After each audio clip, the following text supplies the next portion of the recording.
আসন্ন ত্রয়োদশ জাতীয় সংসদ নির্বাচন ও গণভোটকে সামনে রেখে বিএনপির চেয়ারম্যান তারেক রহমান আগামী ৯ ফেব্রুয়ারি বাংলাদেশ টেলিভিশনে ভাষণ দেবেন। এ লক্ষ্যে প্রয়োজনীয় ব্যবস্থা নিতে ভিটিভিকে নির্দেশ দিয়েছে বাংলাদেশ নির্বাচন কমিশন ইসি।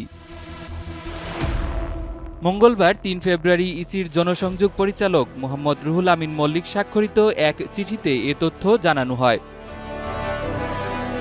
চিঠিতে বলা হয়েছে, সুষ্ঠু, অবাধ ও গ্রহণযোগ্য নির্বাচন আয়োজনের জন্য সমান প্রচারণার সুযোগ নিশ্চিত করা অত্যন্ত গুরুত্বপূর্ণ।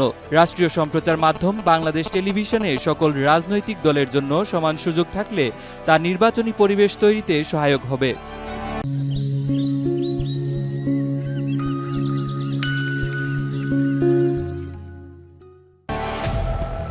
নির্বাচন কমিশনের নির্দেশনায় উল্লেখ করা হয়, জাতীয় সংসদ নির্বাচন আচরণ বিধিমালা ২০২৫ এর বিধি ৬ অনুযায়ী লিখিত আবেদন প্রাপ্তির সময়ের ক্রমানুসারে দলীয় প্রধানদের জন্য ভিটিভিতে প্রচারণার স্লট নির্ধারণ করতে হবে।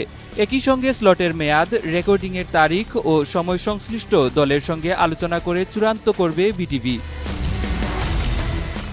এতে আরও বলা হয়, যেসব রাজনৈতিক দল ভিটিভিতে প্রচারণার সুযোগ চাইবে তাদের আবেদন অনুযায়ী পর্যায়ক্রমে বক্তব্যের সুযোগ দিতে হবে। তবে বর্তমানে বিএনপি ছাড়া অন্য কোনো রাজনৈতিক দল আবেদন না করায় দলটির চাহিদা অনুযায়ী আগামী ৯ ফেব্রুয়ারি শেষ স্লটে তারেক রহমানের ভাষণ প্রচারের ব্যবস্থা নিতে ভিটিভিকে নির্দেশ দিয়েছে নির্বাচন কমিশন।